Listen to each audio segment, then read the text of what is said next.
Musulmans, unissons-nous. Ça paraît évident, hein. Il y a des gens qui vont se dire, mais évidemment, mon frère, on doit s'unir. T'as pas autre chose à dire de... Ça paraît évident pour certains, mais wallahi, ça l'est pas pour beaucoup. Et c'est terrifiant d'ailleurs. Surtout la période qu'on vit aujourd'hui. Les musulmans dans le monde entier se font attaquer, ils se font massacrer, ils se font bombarder, ils s'entretuent aussi, il ne faut pas le nier, on s'entretue aussi. Il y a une étude par exemple britannique qui avait estimé que 80% des attentats qu'il y avait à travers enfin, des attentats, pardon, pas à travers le monde, mais des attentats perpétrés par des gens se réclamant de l'islam touchent des musulmans à 80%. 80%. Je ne sais pas si vous imaginez. Donc littéralement, on s'entretue.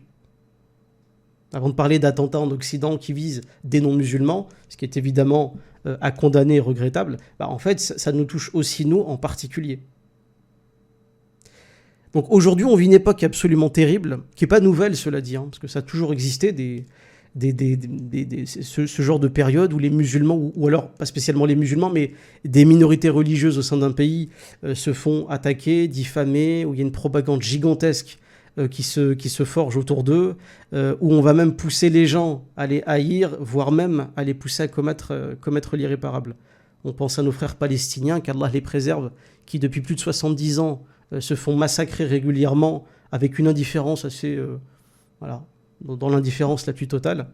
Nos frères Rohingyas en Birmanie, pareil, où tu as des responsables religieux bouddhistes qui disent que des chiens valent mieux que des musulmans Rohingyas.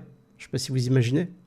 Nos frères et sœurs ouïghours dans le Turkestan oriental, mais non pas en Chine, hein, et non pas dans le Xinjiang, mais dans le Turkestan oriental, qui, pareil, voilà, sont internés dans des camps de concentration, se font massacrer, on les ouvre en deux pour prendre leurs organes, etc.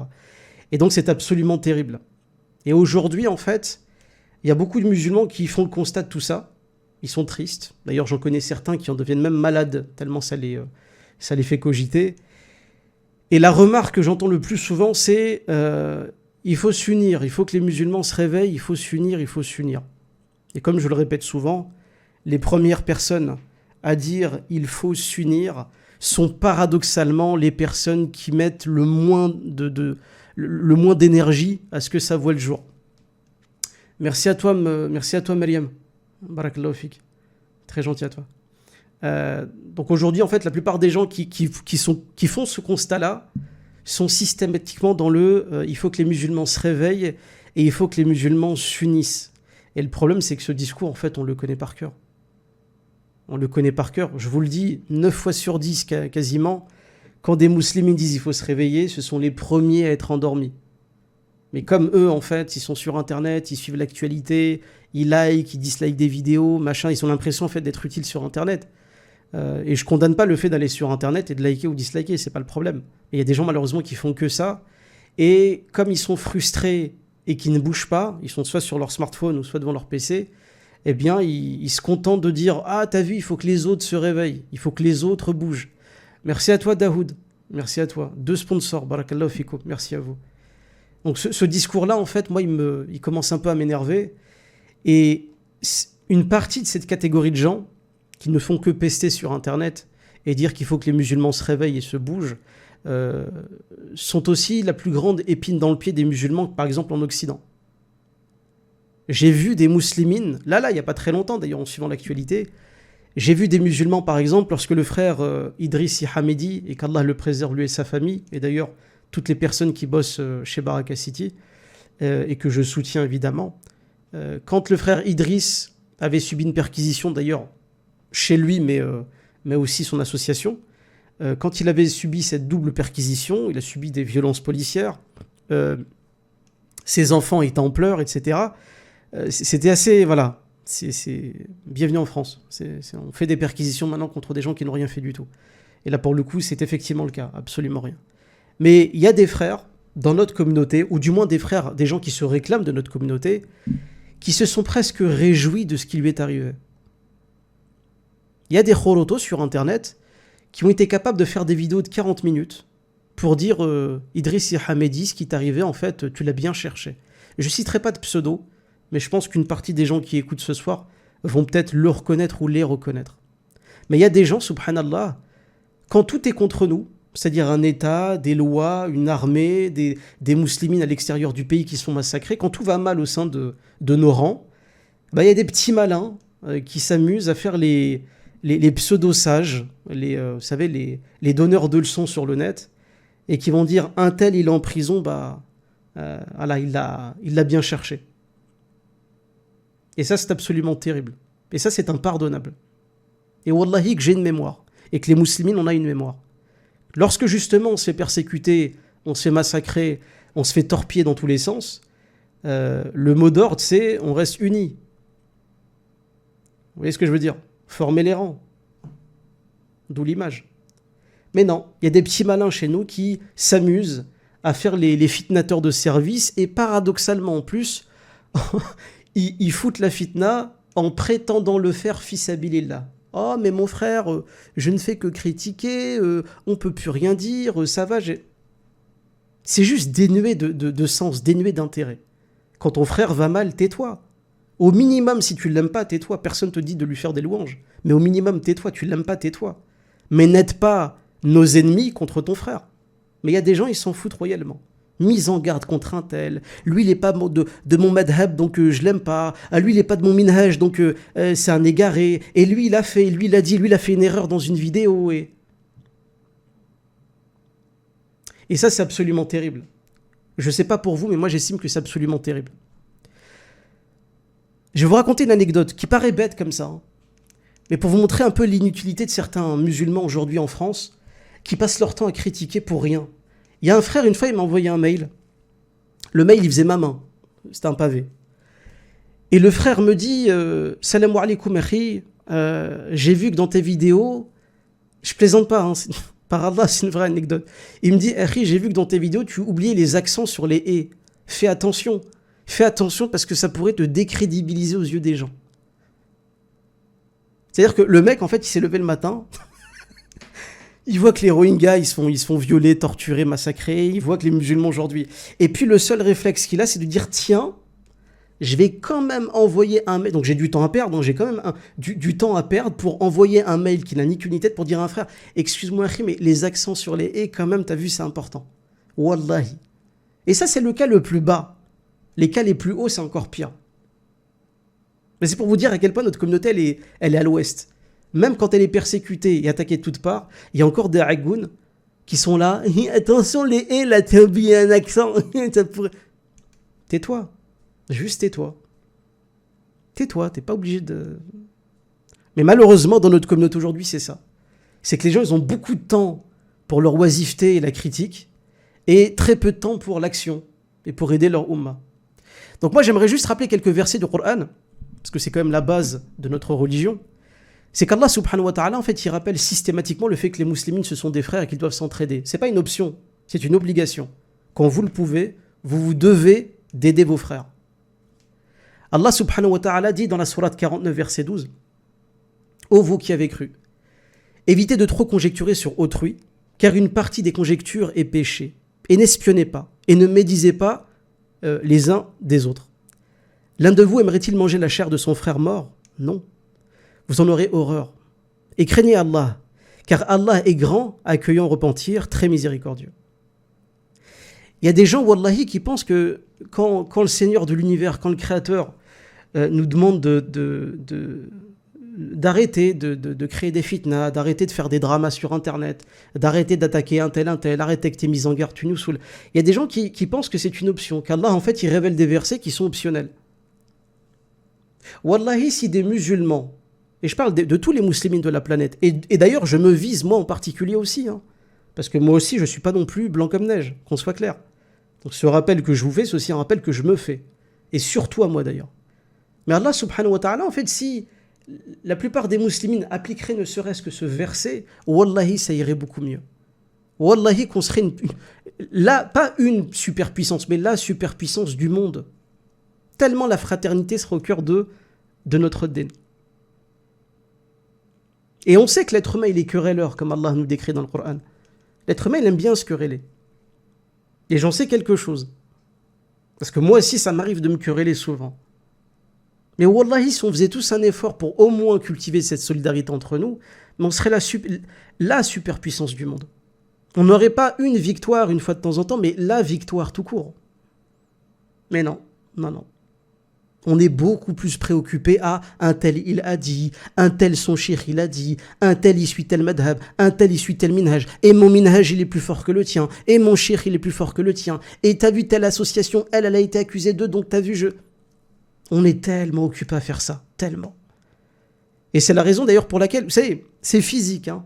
Si on passe pas notre temps à œuvrer pour notre communauté, bah en fait, tout ce temps qu'on gaspille, on va le gaspiller ailleurs.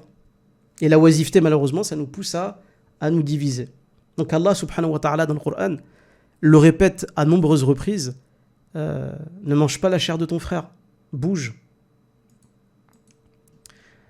Allah dit dans la sourate 49 verset 10, les croyants ne sont que des frères, établissez la concorde entre vos frères et craignez Allah afin qu'on vous fasse miséricorde.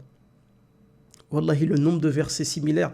Et là, je vais juste prendre des versets du Coran, mais vous n'imaginez pas la quantité de hadiths ou la quantité de récits qu'il y a eu autour des sahaba et des...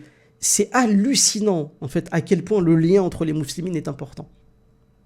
C'est d'ailleurs même, vous savez, la symbolique de la salat en groupe. Vous savez, le fait que quand on fasse la prière, nous, musulmans, on soit tous en rang. C'est symbolique, c'est pas juste comme ça, c'est symbolique. Parce que c'est incroyablement, c'est incroyablement sécurisant de te dire en face de moi, il y a un frère. À ma droite, il y a un frère. À ma gauche, il y a un frère. Et derrière moi, il y a un frère. C'est-à-dire que même quand tu fais salat pour Allah, mais tu es entouré de tous tes frères. Et c'est rassurant. C'est quelque chose de bien, de bon. C'est symbolique. Le fait qu'on ait une qibla, un sens pour faire la prière, parce que des fois les non-musulmans nous disent « Mais pourquoi les musulmans vous vous tournez vers la Mecque ?» Parce que c'est un symbole. La Kaaba, c'est un symbole pour le tawhid, mais c'est aussi un symbole pour la communauté. Ça nous réunit tous dans la même direction. On se prosterne tous dans la même direction pour prier Dieu. Symboliquement, c'est magnifique. C'est pas un détail, c'est très important. D'où encore, vous savez, l'image que j'ai mis derrière là, c'est ça en fait, hein. Dans le film en question, Fatih 1453, là en fait, je ne sais plus si c'est avant ou après la bataille, je crois que c'est avant la bataille, mais ils sont tous en train de faire salat. Sur cette scène, ils font tous salat. Et c'est beau. Ils ont tous le visage dans la même direction. Et c'est comme ça en fait que nos ancêtres avaient été puissants. C'est pas avec notre petite querelle toute flinguée là sur les réseaux sociaux ou à travers des vidéos interposées ou à travers des tweets, qu'on va s'en sortir. C'est dans l'unité, justement. Et ça, pendant 1400 ans, on avait tendance à l'oublier. De toute manière, le seul moment où les musulmans étaient puissants et se faisaient respecter, c'est quand ils travaillaient ensemble. C'est pas quand on cultivait l'individualisme et quand on se détestait les uns les autres. C'est une catastrophe. Allah nous dit aussi, sur la 49, verset 13, « Ô homme, nous vous avons créé d'un mâle et d'une femelle, et nous avons fait de vous des nations et des tribus. » Alors là, c'est important, parce que le verset, en fait, il commence par « Ô homme ». Pour les gens qui ne le savent pas, dans le Coran, Allah, tantôt il va parler aux hommes dans le sens général, global, l'humanité, peu importe la croyance, etc. Et parfois, il va parler à ceux qui ont cru ou à ceux qui croient. Et là, c'est intéressant parce que là, Allah, il adresse un message à tout le monde, pas simplement aux musulmans qui acceptent l'islam, mais à tous les êtres humains sur la planète. Ô hommes, nous vous avons créé d'un mâle et d'une femelle, et nous avons fait de vous des nations et des tribus, pour que vous entreconnaissiez. Le plus noble d'entre vous, auprès d'Allah, est le plus pieux. Allah, juste ce verset-là, il est juste titanesque. Allah, il parle à toute l'humanité. Allah, il nous rappelle nos origines à tous, on vient tous d'un papa et d'une maman. Donc en réalité, ça devrait aussi nous faire réfléchir sur le fait que même si on n'est pas des frères en religion, on est au moins des frères en humanité. On descend tous en fait d'un lointain ancêtre, si vous voulez. On est tous une grande famille dans l'humanité, en principe. Je dis bien en principe. Allah nous dit qu'il a fait de nous des nations et des tribus sur la terre, donc des nations et des tribus avec leurs spécificités, leur langue, leur culture, etc. Et qu'Allah nous a disposés comme ça sur la terre pour qu'on s'entreconnaisse. Il n'a pas dit pour qu'on s'aime, pour qu'on se fasse que des bisous, mais pour qu'on s'entreconnaisse, pour qu'il y ait du lien entre les enfants, les descendants de Adam alayhi salam. Et Allah rajoute que le seul critère qu'il donne à toute l'humanité, et c'est à elle qu'il s'adresse, c'est la piété. C'est pas ta classe sociale, c'est pas ta couleur de peau, c'est pas le pays où tu résides, c'est pas l'idéologie ou la philosophie que tu as adoptée, c'est juste la piété. Ce verset, il est d'une simplicité, mais wallahi, il est tellement titanesque. Parce que là, à travers un verset, Allah subhanahu wa ta'ala, il nous parle de sociologie, il nous parle d'anthropologie, il nous parle de foi, il nous parle de... C'est une dinguerie. Et ça, c'est un rappel important. Ce rappel, il est pour les musulmans, surtout, en particulier, mais pour l'humanité. Allah, il dit ça à tous les hommes, pas juste à une poignée d'entre eux. Allah nous dit aussi, Sourate 3, versets 102 et 103. Ô les croyants, craignez Allah comme il doit être craint, et ne mourrez qu'en pleine soumission, donc comme étant musulmans, soumis à la volonté d'Allah. Et cramponnez-vous tous ensemble au câble d'Allah, et ne soyez pas divisés. Et rappelez-vous les bienfaits d'Allah sur vous. Lorsque vous étiez ennemis, c'est lui qui réconcilia vos cœurs. Puis, par son bienfait, vous êtes devenus frères. Alors que vous étiez au bord d'un abîme de feu. C'est lui qui vous en a sauvés. Ainsi, Allah vous montre ces signes, afin que vous soyez bien guidés. Ces versets-là, ils ont un contexte. À travers l'histoire des musulmans, à travers l'histoire des musulmans, et surtout à l'époque du prophète alayhi salatu wassalam, il y a eu des conflits terribles entre des polythéistes et des musulmans, et même bien avant la révélation du Coran, et même aujourd'hui d'ailleurs, tellement ces versets sont d'actualité. Mais Allah subhanahu wa ta'ala, il parle de musulmans, il parle de contexte où les musulmans étaient opposés à leurs voisins qui étaient leurs ennemis le lundi, et puis le vendredi, ces mêmes voisins qui étaient leurs ennemis devenaient leurs frères en religion. Et Allah nous dit que ça, c'est un signe. Qu'Allah, il a fait en sorte de réconcilier les gens. De les réconcilier.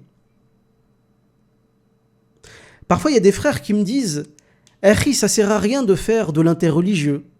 Ça sert à rien de faire da'wa en France.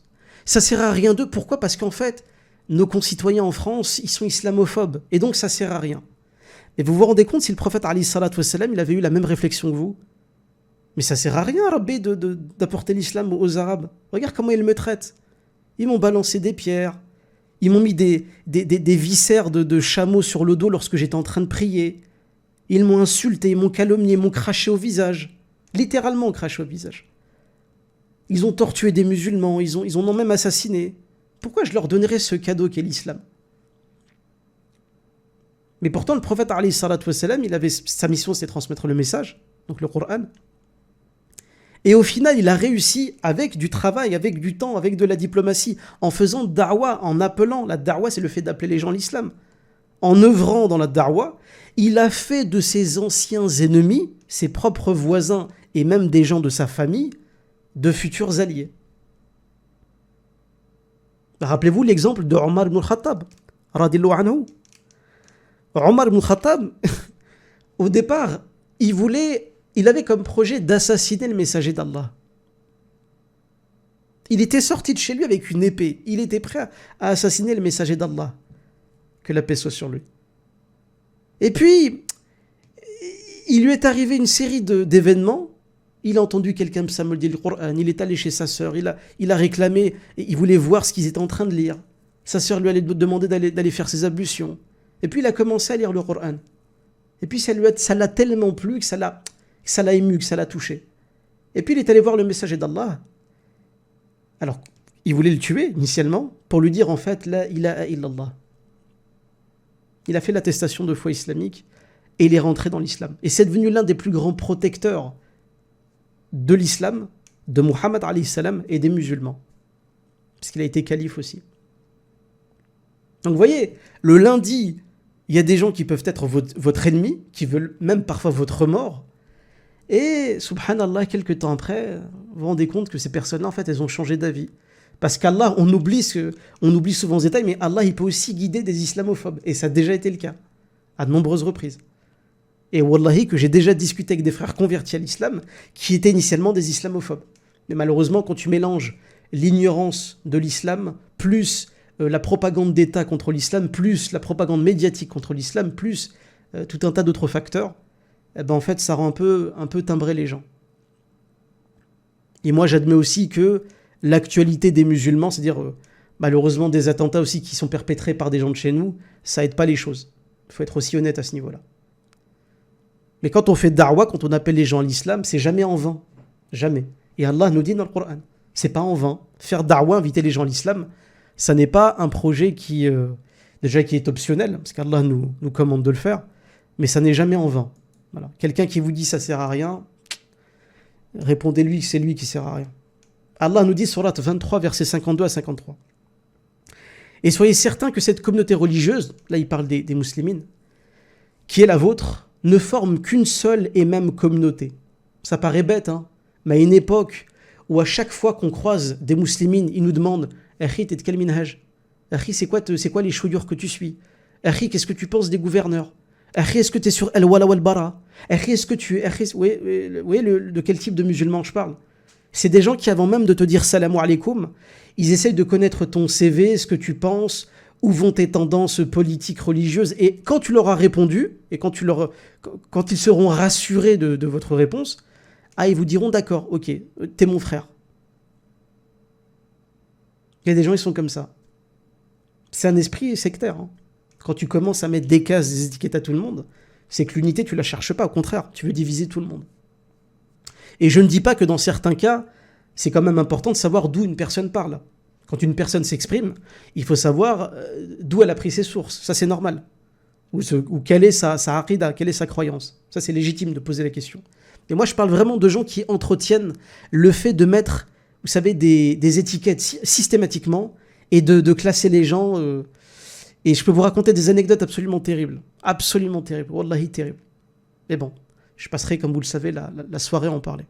Donc Allah nous dit, et soyez certains que cette communauté religieuse, qui est la vôtre, ne forme qu'une seule et même communauté, et que c'est moi, votre Seigneur, que vous devez craindre. Mais ils se sont divisés en sectes, et chaque secte s'est mis à se prévaloir de sa doctrine.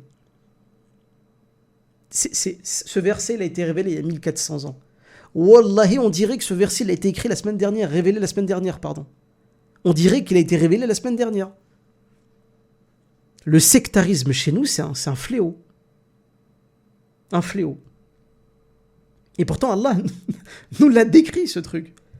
On n'est pas les premiers. Quand vous étudiez, par exemple, l'histoire des Juifs de l'Antiquité, Allah subhanahu wa ta'ala, il a révélé la Torah à Moussa alayhi salam, la Torah à Moïse, que la paix soit sur lui, pour les Banu Israël, pour son peuple.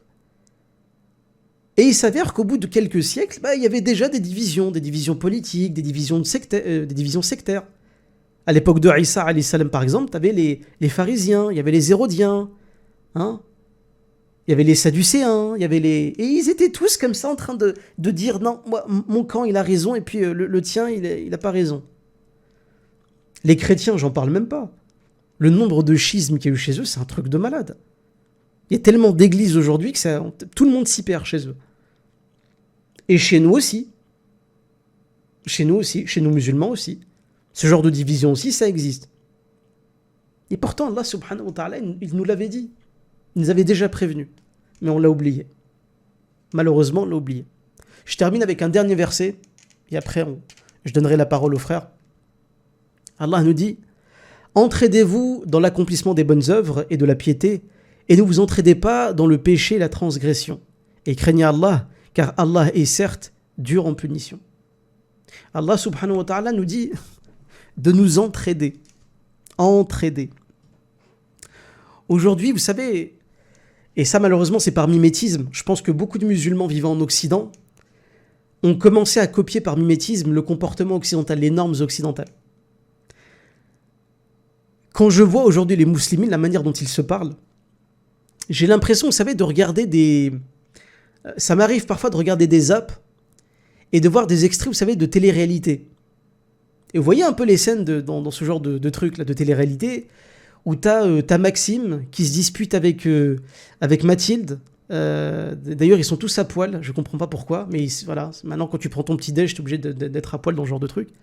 Et ils sont en train de se disputer sur qui a fait la vaisselle, qui l'a pas fait, sur des clashs, sur des machins, Quand je vois ce genre de scène de télé-réalité, parfois je vois des musulmans, ils font pareil. Wallahi, la même chose.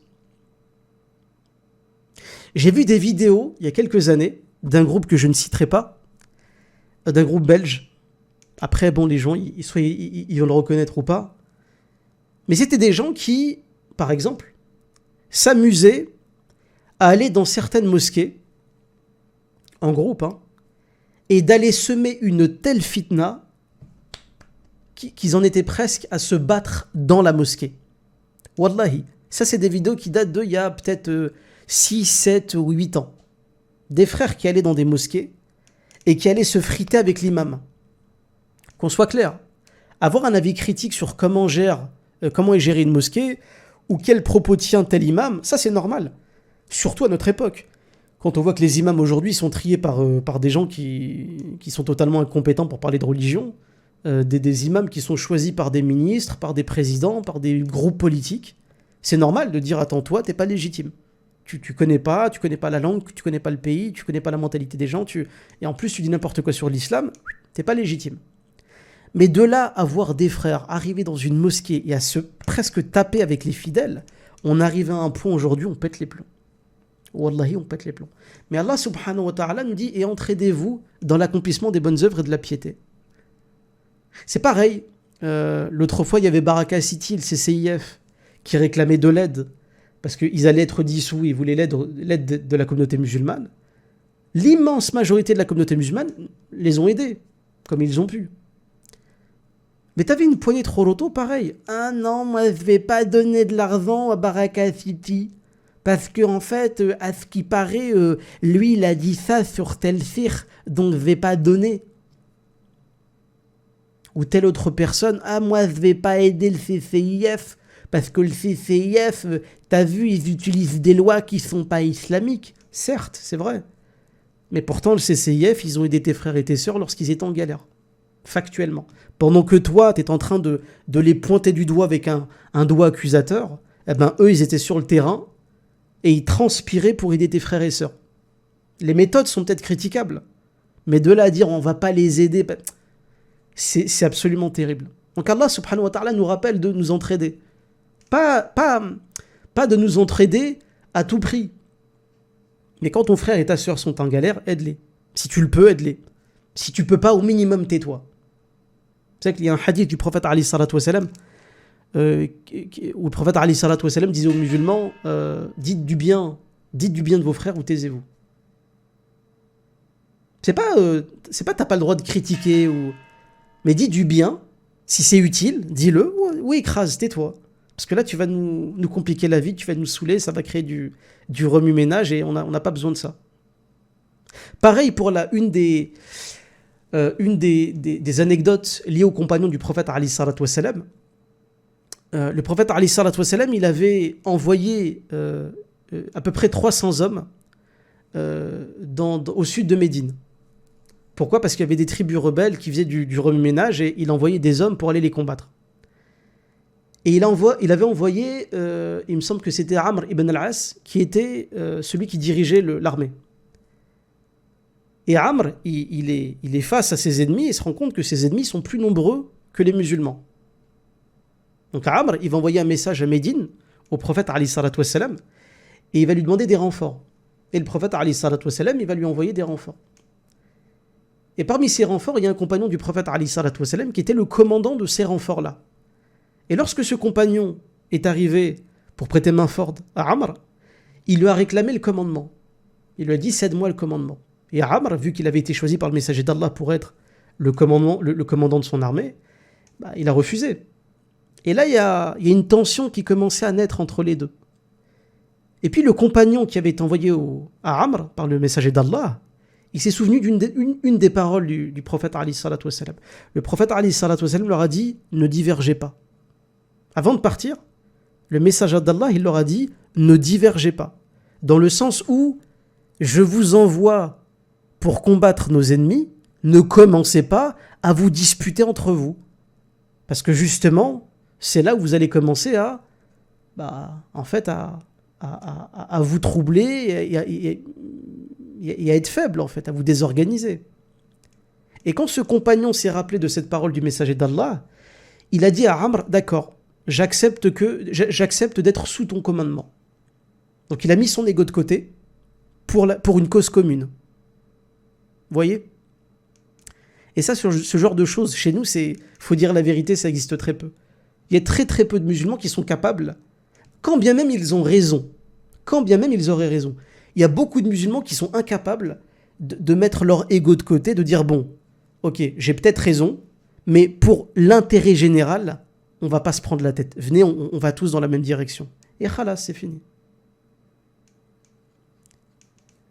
Donc, Allah subhanahu wa ta'ala nous le rappelle systématiquement. Le fait de s'entraider, le fait de s'élever, de s'aider entre frères, il y a beaucoup de musulmans qui aujourd'hui l'oublient. Et je ne m'exclus pas de ce rappel. Wallahi, qu'Allah m'en soit témoin, je ne m'exclus pas de ce rappel. Je me prends en premier exemple pour ça. Je sais que mon comportement à moi, il n'est pas parfait. D'accord ? Pour nous aider à améliorer la qualité de notre travail et faire vivre ce média, vous pouvez nous aider en faisant un geste sur notre page PayPal et Tipeee. Les liens sont en description. Barakallahu fikoum et merci à vous.